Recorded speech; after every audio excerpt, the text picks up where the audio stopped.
Paz do Senhor, irmãos. Eu não vou falar como senadora eleita. Irmão, dá para acessar? Eu não vou falar como senadora eleita, nem como ex-ministra, eu vou falar como pastora. Eu estou muito feliz de estar aqui nessa noite. Os irmãos não têm ideia como foi importante para a gente vir aqui hoje. Não está fácil, irmãos. Não está fácil. E acredite, não é uma disputa política que nós estamos vivendo nesses dias. É uma guerra espiritual. Eu posso falar com autoridade nessa igreja. Primeiro, deixa eu cumprimentar todas vocês, autoridades, pastor, pastora, Gustavo, esposa, todos vocês. Que Deus abençoe. Morrendo de saudade do nosso bispo Abigail. Nossa bispa Nair não está aqui. Morrendo de saudade dela. E falando dele, eu quero falar da luta espiritual que nós estamos passando. Irmãos, eu estive aqui em 2014 e desafiei essa igreja a vir numa grande luta comigo para salvar crianças indígenas. Os irmãos lembram disso? Inclusive o nosso bispo colocou o anelzinho de coco no dedo. Ficou um tempo, eu tenho foto dele orando e o anelzinho de coco no dedo. Ele fez uma aliança com as crianças indígenas. E eu falei para os irmãos que estavam matando crianças no Brasil, que crianças indígenas com deficiência eram enterradas vivas no Brasil, crianças indígenas gêmeas ou filhos de mãe solteira. Tem 2 índios me acompanhando aqui hoje, estão sentados aqui no auditório, uma da Amazônia e um de Roraima. E eles estavam aqui comigo naquele dia. Inclusive mandaram uma mensagem agora chorando.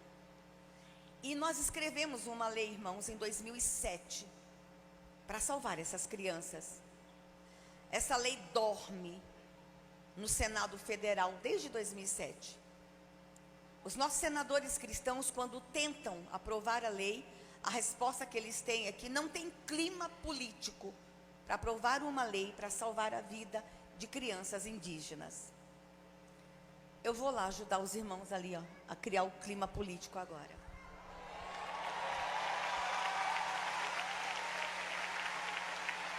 Ainda, crianças indígenas são assassinadas no Brasil em nome de uma cultura. E nós já fizemos tudo, irmãos. O presidente Bolsonaro, quando assumiu, ele disse: por onde nós vamos começar? Eu disse a ele: presidente, vamos começar pelas crianças. E nós começamos, irmãos. Nós já temos resultados incríveis para celebrar. Eu vou falar apenas um aqui. Quando Bolsonaro assumiu o Brasil, irmãos, e eu sei que hoje a gente teve uma conferência de criança, essa é uma igreja que ama a criança, essa é uma igreja que tem um trabalho incrível com criança. Quando Bolsonaro assumiu a presidência do Brasil, eram assassinadas 32 crianças e adolescentes por dia no Brasil. Esse relatório é da Unicef, irmãos. Esse relatório é verdadeiro. Em 3 anos e meio de trabalho, ontem foi fechado o relatório, o número de crianças e adolescentes assassinados no Brasil, eu vou repetir, irmãos, preste atenção no que eu vou falar. O número de crianças assassinadas no Brasil, em 3 anos e meio do governo Bolsonaro, caiu 53%. Nós tínhamos uma compreensão lá atrás que a violência contra a criança, o assassinato de criança indígena, a violência doméstica, o assassinato de criança em área urbana era sacrifício às potestades. E nós temos essa compreensão. Nós já conseguimos resolver todos os problemas? Não. Mas o inferno está com muita raiva do presidente Bolsonaro. Irmãos, acreditem, nós estamos diante nessa eleição, não é de uma disputa política, é de uma guerra espiritual. Vou encerrar aqui, irmãos.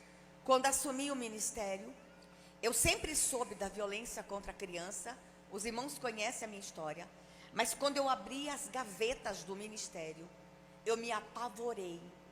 Estavam sendo escondidos de nós dados oficiais, que não falavam para a igreja. A gente pregava, a gente falava, mas a gente não tinha todos os dados na mão. Por exemplo, irmãos, desaparece ainda no Brasil entre 9 e 11 mil crianças por ano. Meu Deus, para onde vão essas crianças? Irmãos, e o Bolsonaro, quando assumiu em 2019, ele deu uma ordem para a gente criar o maior programa de busca de crianças desaparecidas. Irmãos, foram 2 anos e meio para construir um protocolo para encontrar as crianças desaparecidas no Brasil. Por que não avança? Com toda a equipe de Bolsonaro se esforçando. Porque é espiritual, irmãos. Aonde estão essas crianças? Irmãos, eu fui para a Amazônia. E Bolsonaro disse, vamos para a fronteira. Vamos fechar a fronteira. Vamos atrás delas. Nós fomos para a Ilha do Marajó. E descobrimos que crianças saem da Ilha do Marajó. Todo mundo pergunta, por que Bolsonaro está fazendo o maior programa de desenvolvimento regional na Ilha do Marajó? Porque ele tem uma compreensão espiritual que vocês não têm nem ideia. Fomos para a Ilha do Marajó. E lá nós descobrimos que nossas crianças estavam sendo traficadas por lá. O Marajó faz fronteira com o mundo, Suriname, Guiânia. Eu vou contar uma coisa para vocês que agora eu posso falar. Nós temos imagens de crianças nossas brasileiras com 4 anos, 3 anos, que quando cruzam as fronteiras sequestradas, os seus dentinhos são arrancados, para elas não morderem na hora do sexo oral. Essa nação que a gente ainda tem, irmãos. Nós descobrimos que essas crianças, elas comem comida pastosa para o intestino ficar livre para a hora do sexo anal. Bolsonaro disse, nós vamos atrás de todas elas. E o inferno se levantou contra esse homem. A guerra contra Bolsonaro, que a imprensa levantou, que o Supremo levantou, que o Congresso levantou, acreditem, não é uma guerra política, é uma guerra espiritual. E eu estou falando com a minha igreja, e eu tenho um manto constitucional para me expressar dentro da minha igreja. Tem coisas que eu não posso falar lá fora, mas aqui eu tenho a liberdade constitucional de manifestar a minha fé. Continuei abrindo as gavetas do ministério e descobri, irmãos, o horror. Eu descobri que nos últimos 7 anos no Brasil explodiu o estupro de recém-nascidos. Nós temos imagem lá no ministério, irmãos, de crianças de 8 dias sendo estupradas. Nós descobrimos que um vídeo de estupro de crianças custa entre 50 e 100 mil reais. Tem um crime organizado envolvido nisso. Tem sangue, tem morte, tem sacrifício. E Bolsonaro se levantou contra todas essas potestades. A gente agora, como igreja, a gente tem aqui uma decisão para tomar. A gente vai continuar esta luta e tirar essas crianças da mão de Moloque, ou nós vamos entregar essa nação? Irmãos, pelas crianças, Deus levantou um homem corajoso por elas. Eu não aguentava mais andar pelo Brasil e gritar. Não aguentava mais pedir, orem, orem. Alguém tenha que se levantar. E quem teve a coragem de se dispor e se levantar contra todos os ataques às crianças, a ideologia de gênero, o aborto, a pedofilia, o assassinato, a violência, foi um homem que era o improvável ser eleito presidente da República. Mas Deus tinha pressa. Deus não suportava mais o clamor das crianças. As crianças gritavam.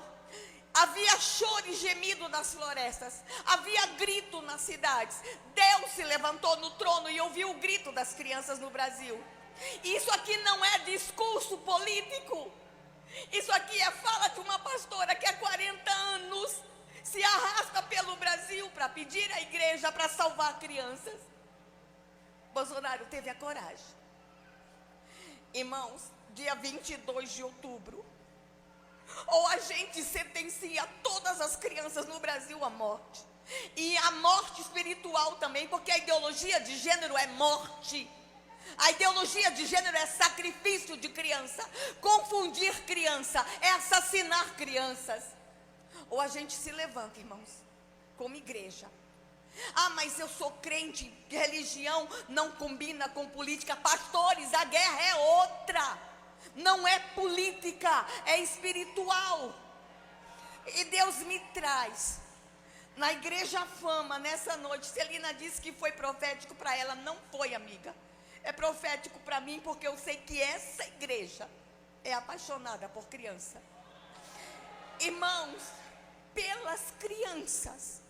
Eu sei o que eu estou falando. O que eu vi 30 anos nos bastidores do poder. Pelas crianças, irmãos. Nós precisamos nos levantar. Vocês têm que sair daqui hoje, pegar o WhatsApp. Todo mundo tem um parente fora. Goiás já deu Goiás com certeza já deu e vai dar uma votação expressa ao presidente Bolsonaro. Mas o papel de vocês não se limita a Goiás. Fale com os parentes fora de Goiás. Fale com todo mundo, irmãos. Orem. Se vocês acham que eu estou exagerando, vão para casa hoje e orem. Pede a Deus para revelar no seu coração. É guerra. Que Deus tenha piedade do meu presidente. Que Deus cubra ele com seu manto o tempo todo. Vocês não têm ideia o tamanho dos ataques. Vocês estão vendo essa mulher aqui, alegre, feliz? Vocês pensam que é isso? Vocês pensam que de madrugada essa mulher não chora? Vocês sabem o tamanho dos ataques? Não são ataques políticos. São ataques espirituais. O inferno odeia esse casal. Que Deus possa, irmãos, nos dar revelação. Eu só vou sair daqui dizendo: Deus, toque no coração dos irmãos. Que Deus nos dê a revelação. E aí, pastor, a Michele não veio sozinha, não. Eu vou vir com Michele e o presidente. E nessa igreja, eu vou olhar para vocês e vou dizer: perdeu o inferno. Perdeu. Que o Senhor Deus abençoe essa igreja.